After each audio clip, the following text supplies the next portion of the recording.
Que a paz e a graça de Jesus esteja com você, meu amado irmão, minha amada irmã, você que nos escuta desse momento. Que Deus possa ser misericordioso, compassivo, longânimo com todas as nossas vidas, nesses dias de crise e dificuldade que nós vivemos. Eu sou o pastor Diego Bruno e estamos começando agora, nesse momento, mais um programa A Voz da Palavra.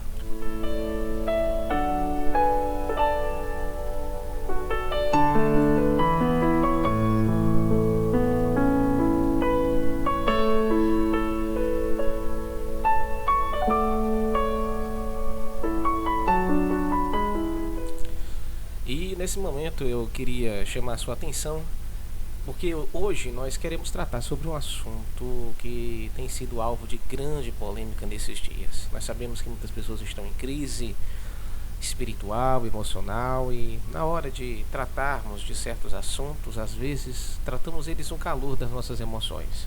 O que eu quero tratar hoje é, no nosso programa, abrirmos as escrituras e procurarmos nela discernimento da parte de Deus. Tem a ver com o seguinte tema: pode o cristão ter medo da morte? Pode o cristão temer a morte?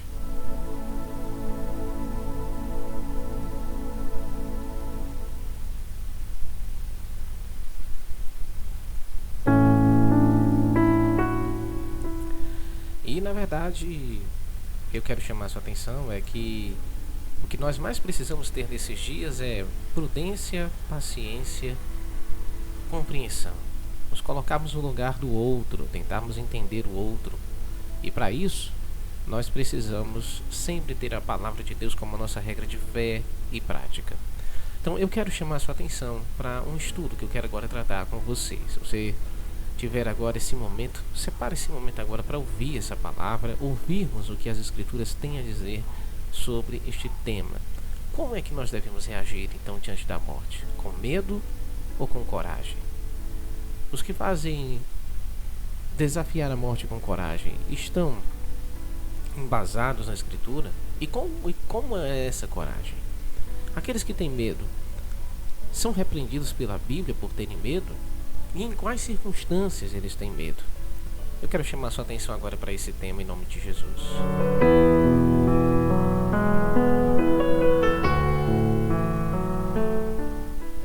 E para isso então nós vamos agora aqui começar o nosso estudo. Preste atenção nisso. Pode então o crente ter medo da morte? No presente momento nós acabamos de completar um pouco mais de um ano da pandemia de coronavírus. Diante desse momento não existe uma classe social, do menor ao maior, do mais rico ao mais pobre, do ateu ao cristão mais fervoroso, que já não tenha sido alcançado por essa doença. No meio cristão existem duas reações básicas diante da iminente morte por esse vírus. A primeira é de enfrentar com coragem a situação e tentar viver o mais próximo da normalidade possível, mas que por vezes em seu comportamento beira a irresponsabilidade. Já o outro grupo teme o quanto posso vir a sofrer e falecer em circunstâncias dolorosas e de certa forma longe de todos o que ama, e acaba refém de um medo e uma ansiedade sem fim. As afirmações são complicadas. Alguns, tentando resolver esses dois comportamentos tão diferentes um do outro, fazem as seguintes afirmações. Veja a primeira afirmação: o crente não deve ter medo de morrer. E quem está com medo deve procurar realmente saber se está salvo de verdade. O cristão não pode ser covarde diante da morte. A segunda afirmação geralmente falou assim: o crente não pode ser um irresponsável e agir de qualquer forma diante dessa pandemia. Se ele fizer isso, estará tentando a Deus e por isso está pecando. Mas afinal de contas, existe uma resposta da palavra de Deus para esse assunto? Para tal resposta, nós temos uma resposta afirmativa e outra negativa. E isso é que talvez possa deixar você um pouquinho admirado, porque nós não vamos ter aqui uma resposta única. Nós vamos trabalhar aqui duas respostas para que você possa pensar, meditar e chegar a um comportamento que seja mais próximo à luz da palavra de Deus. Primeiramente, não. O crente não deve temer a morte. O cristão com certeza sabe que Cristo nos dá uma eterna salvação que não pode ser retirada de nós. Uma vez resgatados por Cristo, para sempre seremos dele, guardados, protegidos e seguros. Irmãos, Jesus nos dá segurança e que após a nossa morte, imediatamente, repito, imediatamente nós seremos recebidos por sua presença e estaremos conscientes da sua glória eterna para sempre. E com isso, eu quero ler com você alguns textos bíblicos que evidenciam isso. João 10, 27 ao 29, a Bíblia vai dizer: as minhas ovelhas ouvem a minha voz, eu as conheço e elas me seguem. Eu lhes dou a vida eterna, jamais perecerão, e ninguém as arrebatará da minha mão. Aquilo que meu Pai me deu é maior do que tudo, e da mão do meu Pai ninguém pode arrebatar. Outro texto está escrito em Hebreus 10, 38 e 39, dizendo-nos assim: mas o meu justo viverá pela fé, e se retroceder, dele a minha alma não se agradará. Nós, porém, não somos dos que retrocedem para a perdição, mas somos da fé para a preservação da alma. Nesses dois textos nós já entendemos aqui. Nós somos guardados por Cristo, protegidos pelo Senhor.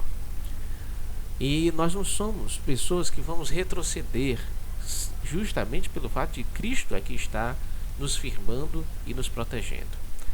Em João 5,24 a Bíblia diz: em verdade lhes digo, quem ouve a minha palavra e crê naquele que me enviou tem a vida eterna. Não entra em juízo, mas passou da morte para a vida. João 5,24. Em Lucas 23:43 a palavra vai dizer também: Jesus lhe respondeu: em verdade lhe digo que você hoje estará comigo no paraíso. A palavra também nos diz em Filipenses 1,6: estou certo de que aquele que começou a boa obra em vocês há de completá-la até o dia de Cristo. Estevão, quando estava diante dos seus algozes, dos seus assassinos, a Bíblia fala que esses momentos que antecederam a sua ida ao céu, diz a Bíblia: mas Estevão, cheio do Espírito Santo, fitou os olhos no céu e viu a glória de Deus e Jesus, que estava à direita de Deus. Então disse: eis que vejo os céus abertos e o Filho do Homem em pé à direita de Deus. E em Atos 7:59 ele vai dizer: e enquanto apedrejavam, Estevão orava dizendo: Senhor Jesus, recebe o meu espírito.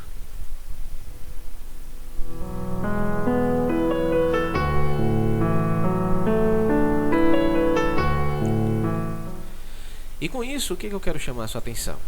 Eu quero chamar a sua atenção porque esses textos mostram de maneira clara esta segurança.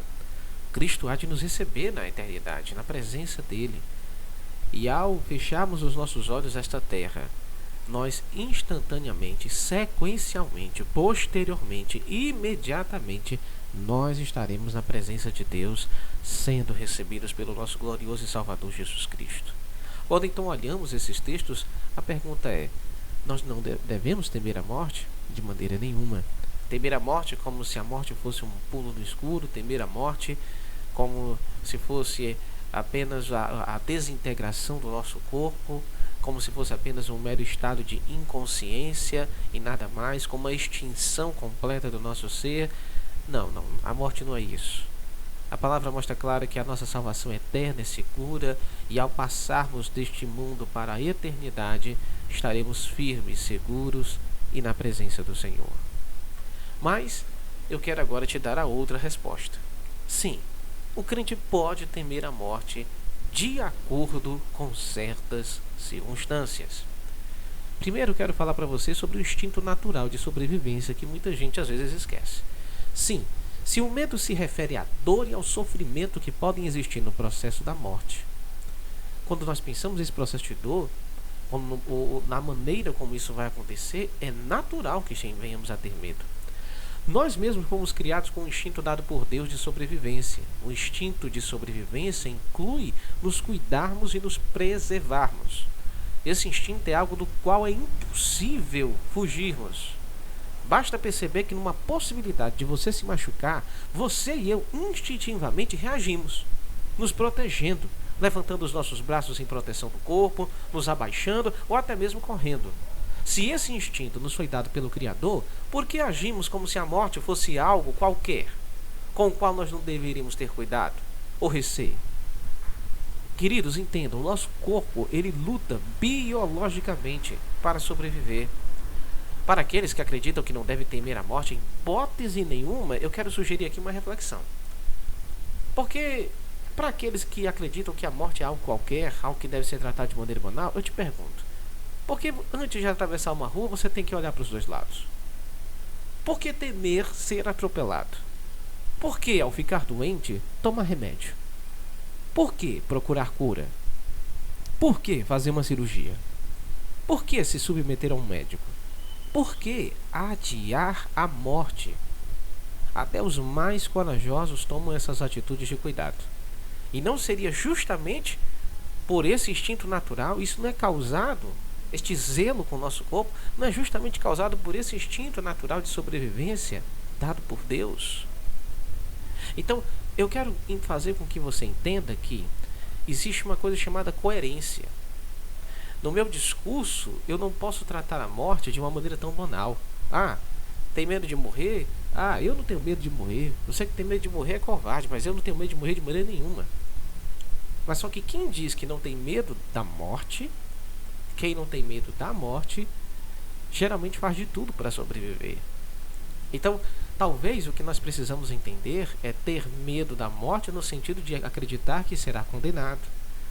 E isso sim, nós não devemos ter medo da morte. Nós não devemos temer a morte achando, por exemplo, que seremos aniquilados, né? Como creem os aniquilacionistas, que uma vez o nosso corpo parando de viver, nossa alma morre junto com o corpo e não mais existimos, ficamos num eterno estado de inconsciência, de aniquilação, de destruição total. Pensar na morte dessa forma é justificável, né? Assim, ter medo desse significado, condenação ou aniquilação, mas não temer a morte no sentido de achar que Deus não vai nos resgatar, que Deus não vai nos receber em seus braços. Sim, acreditando que Deus nos receberá em seus braços de amor, nós com certeza, nós não temos motivo para temer a morte.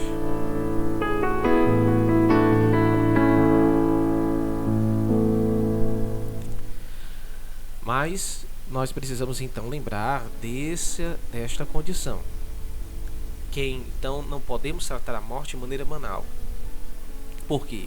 Porque preservar a vida é algo colocado pelo próprio Deus em nós. E existem outras coisas que devemos levar em conta. Veja, o desejo de desfrutar a vida longamente com aqueles a quem ama está um princípio bíblico. Sim, o cristão pode temer a iminente morte no sentido de que ao partir, ele preocupa-se com pessoas sob o seu cuidado.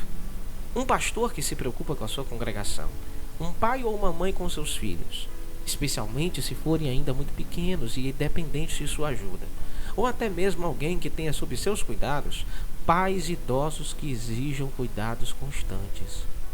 Ainda teríamos o marido ou a esposa com quem tem dividido a vida por anos, e que ainda querem desfrutar do amor um pelo outro durante um longo tempo. Eu quero convidar você então agora a vermos outros textos bíblicos que podem embasar essa questão. Sim, se alguém perguntar para mim, você quer morrer agora? Ou se a morte chegar agora, você não tem nenhum receio disso? Eu disse, peraí, depende de como. Não temer a morte achando que serei destruído? Não tenho medo da morte, porque a morte não vai me destruir. Não tenho medo da morte porque ela não vai me separar de Cristo. Mas pensando pelo lado da morte e separação, da morte partida, nós precisamos lembrar que existem certos contextos. Veja comigo. Eclesiastes 3:12, a Bíblia diz assim: sei que não há nada melhor para o ser humano do que alegrar-se e aproveitar a vida ao máximo. Outro texto diz em Eclesiastes 8:15: por isso, exalto a alegria, porque para o ser humano, sem sombra de dúvida, aqui Eclesiastes 8:15, a Bíblia vai dizer-nos o seguinte: porque isso exalta a alegria, para que o ser humano não há nada melhor debaixo do sol do que comer, beber e alegrar-se. pois isso o acompanhará no seu trabalho nos dias da vida que Deus lhe dá debaixo do sol. Perceba como o texto bíblico mostra que a vida tem que ser usufruída em toda a sua plenitude, que nós devemos caminhar no sentido de louvar a Deus, engrandecer a Deus e usufruir ao máximo de cada dia de existência sobre essa terra. Provérbios 5,18, já que nós tratamos aqui sobre o tema de marido e mulher que se amam e querem desfrutar longamente do bendito manancial, né? Da alegria de um casamento feliz. Provérbios 5,18 diz: seja bendito o seu manancial e alegre-se com a mulher da sua mocidade. A Bíblia exalta o casamento, a Bíblia exalta a ideia de homem e mulher vivendo um casamento abençoado. O casamento é fonte de vida, é um manancial de vida, por onde a humanidade se propaga e continua, onde a família, que é a unidade básica da sociedade abençoada por Deus, se forma. E a Bíblia exalta o casamento feliz, alegre e longínquo. A verdade é que nós devemos confiar em Deus. Em todos esses casos, sabemos que Deus não vai desamparar os nossos caso a gente venha partir. Mas isso não nos impede de termos uma sincera preocupação. Muitos cristãos sinceros, os mais corajosos mártires, escreviam cartas de apoio aos seus familiares e demonstravam esse seu amor e preocupação pelos que ficavam. Por tais questões, muitos cristãos sinceros temem a morte, não porque duvidam de sua salvação ou de que Jesus não os receberá na eternidade, mas porque preocupam-se em amor pelos outros. Veja o texto bíblico de Hebreus 13:5, que nos diz assim: que a vida de vocês seja isenta de avareza. Contentem-se com as coisas que você tem, porque Deus disse: de maneira alguma deixarei você, nunca, jamais o abandonarei. Em Isaías 41:10, a palavra também nos diz: não tema, porque eu estou com você, não fique com medo, porque eu sou o seu Deus, eu lhe dou força, sim, eu o ajudo, sim, eu o seguro com a mão direita da minha justiça. Isaías 41:10. No Salmo 48, versículo 14, a Bíblia também diz que este é Deus, o nosso Deus para todo sempre. Ele será nosso guia até a morte. Sem sombra de dúvida, a palavra só nos dá conforto, segurança, de um Deus que jamais nos abandona, de um Deus que nos guia até o fim, de um Deus que não nos desampara, de um Deus que nos fortalece. A promessa de longos dias sobre a terra na presença de Deus, existe essa promessa. Levemos em conta que, salvo as exceções de cristãos que são chamados muito cedo para a eternidade, cedo logicamente, né? No nosso calendário, no nosso tempo, nos nossos propósitos, Deus nos promete uma longa vida sobre a terra. Se o próprio Deus quer que vivamos muito, quem somos nós para procurarmos a morte de uma forma banal ou negligenciar o seu risco? Eu volto a repetir: se o próprio Deus quer que vivamos muito, quem somos nós para procurarmos a morte de forma banal ou negligenciar o seu risco?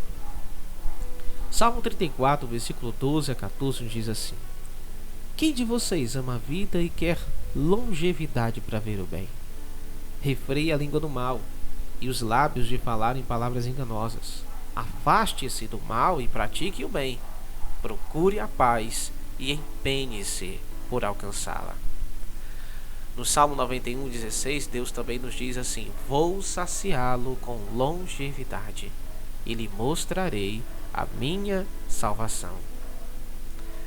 E continuando, o texto sagrado nos diz em Deuteronômio capítulo 30, versículo 20: amando o Senhor seu Deus, dando ouvidos à sua voz e apegando-se a Ele, pois disto depende a vida e a longevidade de vocês. Escolham a vida para que habitem na terra que o Senhor, sob juramento, prometeu dar aos pais de vocês, a Abraão, Isaque e Jacó. Então, existem questões que as Escrituras nos ensinam superficialmente, porque não nos cabe nessa terra compreender certos propósitos. Mas existe uma harmonia bíblica preste atenção nisso, entre a responsabilidade humana e a soberania da vontade de Deus.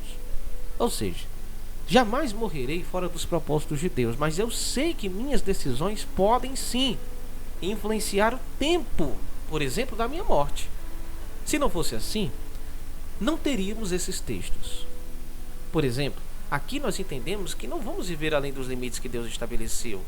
Quando diz em Jó 14, verso 5, veja o que diz: visto que os dias do ser humano estão contados, o número dos seus meses está nas tuas mãos, e traçaste limites além dos quais não passará. Fato, não viveremos um dia, um minuto, uma hora sequer, além daquilo que Deus que estabeleceu para nós. No entanto, mas nesse texto, nesse próximo que nós vamos ler agora, temos a afirmação que nós podemos prolongar a nossa vida a obedecer, ou diminuir nossa expectativa de vida, caso vivamos em desobediência. Êxodo 20, versículo 12, o clássico mandamento de honrar o pai e a mãe. Veja o que a Bíblia diz: honre o seu pai e sua mãe, para que você tenha uma longa vida na terra que o Senhor Deus lhe dá. É fato entender que, sim, num aspecto de obediência aos pais, de honra aos pais, eu prolongarei a minha vida. Eu terei longos dias. A obediência me afasta do mal. A obediência cria em mim um caráter que produzirá em mim ações que farão eu viver mais tempo. E o contrário é também verdadeiro. O mau caráter em minha vida, a desobediência aos meus progenitores, vão encurtar a minha vida. Aí vem aquela questão, né? Peraí, mas como é que nós podemos então entender isso aqui? Eu não estou entendendo, pastor. Se tem um limite e eu não vou passar daquele limite, como assim a Bíblia fala que eu posso prolongar ou não os meus dias? Aqui é que está a questão. Eu estou falando para você. Existe uma harmonia entre essas duas questões que para nós é difícil de entendermos com a nossa limitada razão humana. Não existe contradição. O que existe é a impossibilidade de nossa parte de nós aprendermos tudo, alcançarmos o vínculo, a harmonia entre essas duas questões. Nesse próximo texto, nós vemos que existe a possibilidade da mudança da ação de Deus se o ser humano agisse diferente. Deus estabelece, mas existe a ação humana que também é levada em conta. Eu acho esse texto maravilhoso. Diz aqui, o texto sagrado vai nos dizer, em 2 Reis 13, 16 ao 19. Eliseu disse ao rei de Israel: empunhe um arco. O rei fez assim. Então Eliseu pôs as mãos sobre as mãos do rei e disse: abra a janela que dá para o leste. O rei a abriu. Eliseu continuou: atire. E o rei atirou. Então Eliseu disse: flecha da vitória do Senhor, flecha da vitória contra os sírios. Você vencerá os sírios em Afeca, até acabar com eles. Eliseu disse mais: pegue as flechas. E ele as pegou. Então disse o rei ao rei de Israel: atire contra o chão. O rei fez isso 3 vezes e parou. Então o homem de Deus ficou indignado com ele e disse: você deveria ter atirado 5 ou 6 vezes, e assim venceria os sírios até acabar com eles. Mas agora vai vencê-los só 3 vezes. Você consegue entender isso? Você consegue entender que nós estamos numa circunstância onde Deus já estabeleceu: o rei de Israel vencerá. Agora, a intensidade desta vitória, a forma, detalhes desta vitória dependeriam da ação do rei. E o profeta estabelece aqui que a responsabilidade deste rei determinou a maneira como a vitória aconteceria. Então eu tenho a ação soberana de Deus determinando a vitória, mas eu tenho a ação do homem trabalhando juntamente com a ação de Deus, e harmonia com a vontade de Deus, a maneira, a forma como essa vitória vai acontecer. Então existe uma harmonia entre a vontade de Deus, entre o que Deus decreta e entre aquilo que também eu faço. A questão é que nós não podemos explicar isso de forma completa. Essa harmonia entre as minhas ações e a vontade soberana de Deus são profundas demais para a nossa limitada mente. É mais ou menos, é como você pedir uma criança de 5 anos para lhe explicar como eu consigo falar com uma outra pessoa do outro lado do mundo através de um celular. Essa criança sabe o que acontece, ela vê acontecendo, ela experimenta falar com essa pessoa ao celular, mas a criança não tem conhecimento de causa em explicar o processo. Ela só sabe que existe, e ela apenas vive esse processo e sabe que ele é verdadeiro. Para questões assim, então, essa questão que envolve o decreto de Deus sobre a minha vida em harmonia com as minhas atitudes, com os meus comportamentos, com a minha responsabilidade do meu comportamento, percebemos que as palavras de Moisés se encaixam perfeitamente nessa questão. Deuteronômio 29:29. Olha o que a Bíblia diz. As coisas encobertas pertencem ao Senhor, nosso Deus. Porém, as reveladas nos pertencem a nós e a nossos filhos para sempre, para que cumpramos todas as palavras desta lei. Então existem coisas que estão encobertas à nossa razão. Deus nos revelou que Ele determina. Deus nos revelou que temos responsabilidade. Mas Ele não nos revelou como a minha responsabilidade não anula a soberania de Deus, e Ele também não nos explicou como a soberania dele não anula a nossa responsabilidade. Isso está encoberto para nós. Mas não deixa de ser verdade. Por fim, concluímos que não devemos temer a morte, por achar que seremos desamparados por Cristo, porque nunca seremos abandonados. Mas é compreensível, repito, mas é compreensível a angústia de muitos ao pensar sobre o tema, levando em conta suas circunstâncias pessoais. Nada tem a ver com a salvação, nada tem a ver com a garantia de vida eterna, mas o momento que aquela pessoa está vivendo. Existe, portanto, um equilíbrio bíblico entre não temer a morte e, se ela chegar, enfrentá-la corajosamente na presença de Cristo. Ao mesmo tempo, deveria evitá-la, o crente deveria evitá-la tanto quanto possível, evitar a morte tanto quanto possível dentro da vontade de Deus, para ser útil ao meu Deus, servindo a minha família, minha igreja e ao meu próximo. Você quer ver um homem que estava todo o tempo sujeito à morte, mas ele não ficava procurando ela de qualquer forma, ou seja, não se expondo ao perigo de morte por qualquer besteira? Era o apóstolo Paulo. Olha o que Paulo nos mostra a seguir. Ele vai nos mostrar, na verdade, essa regra de equilíbrio. Se a morte vier, amém. Mas se eu posso evitá-la, eu a evitarei o tanto quanto for necessário. Volto a dizer, parece contradição, mas existe uma harmonia nessa questão bíblica, e é o que nós estamos meditando durante todo este programa. E eu acredito que um dos textos mais claros à luz da Bíblia sobre este equilíbrio da reação do crente diante da morte é Filipenses capítulo 1, versículo 21 ao 25. Diz a palavra de Deus: porque para mim o viver é Cristo e o morrer é lucro.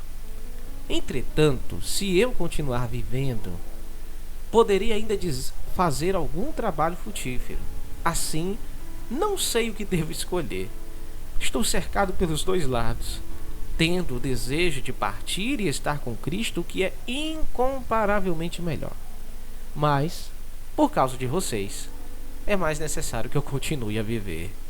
E convencido disto, estou certo de que ficarei e permanecerei com todos vocês, para que progridam e tenham alegria na fé.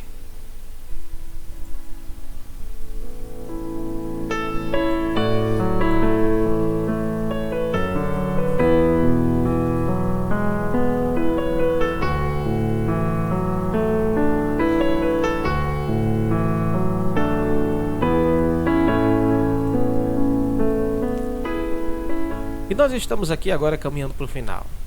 E a parte final que eu quero aqui falar com você é o seguinte: na medida que nós medirmos o outro, seremos também medidos. É o que diz a Bíblia. Então nós devemos, pela lei do amor, repito, pela lei do amor, nos colocarmos no lugar do outro e termos prudência na hora de falar, estimular sem machucar e prevenir sem estimular a covardia. Devemos estimular aos servos de Deus diante dessa pandemia serem corajosos ante a face da morte. Mas nesse estímulo, cuidado para não machucar o outro, que se encontra preocupado com família, com filhos, esta preocupação com a própria vida, porque ninguém almeja sofrer ou morrer sozinho, ninguém almeja sofrer morrendo uma morte lenta e dolorosa. Ninguém almeja isso. Então o mais corajoso não almeja a dor da morte. O corajoso almeja pular a morte, vencê-la para se encontrar com Jesus. Venhamos a estimular com coragem os nossos irmãos, mas levando em conta que aqueles que ficam preocupados, entender por que eles estão. Esse estudo serve para que você possa pensar sobre isso.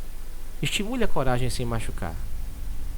E também, por outro lado, há aqueles que defendem a questão de nos prevenirmos, termos os cuidados necessários de um momento de uma pandemia como estamos vivendo. Vamos prevenir sim, vamos estimular todo o cuidado necessário. Vamos prolongar a nossa vida. Prolongar a nossa vida, lógico, jamais fora daquilo que Deus determinou. Ninguém pode prolongar sua vida um dia sequer. Mas existe uma harmonia, não esqueça, que nós acabamos de ver aqui, entre o que Deus decreta e entre as minhas atitudes. Você, como se o próprio apóstolo Paulo queria ficar o máximo de tempo possível nessa terra para ser uma bênção a todos ao seu redor, por que nós deveríamos pensar diferente? Não é verdade? Vamos então nos prevenir, cuidar o máximo possível, prolongar a nossa vida o máximo que a gente puder. No entanto, sem sermos covardes. O excesso de cuidado vira neurose. O excesso de cuidado pode acabar virando covardia. E nós não queremos isso. Deixo a última passagem para que você medite comigo no Evangelho de Mateus, capítulo 7, versículo 2. Pois com o critério com que vocês julgarem, vocês serão julgados. E com a medida com que vocês tiverem medido, vocês também serão medidos. Tenha cuidado na hora de falar com seu irmão, com sua irmã. Tenha cuidado na hora de se expressar. Cuidado. Estimule sem machucar. E previna sem estimular a covardia. Que a graça de Deus possa abençoar a sua vida. Que esse estudo, essa meditação, possa ter ajudado a esclarecer aos servos do Senhor. Que aonde chegar este conteúdo, o seu coração possa ser edificado e fortalecido. Porque se há muitas vozes nesse mundo, mas a principal voz que devemos escutar, com certeza, é a voz da palavra de Deus. Deus te abençoe.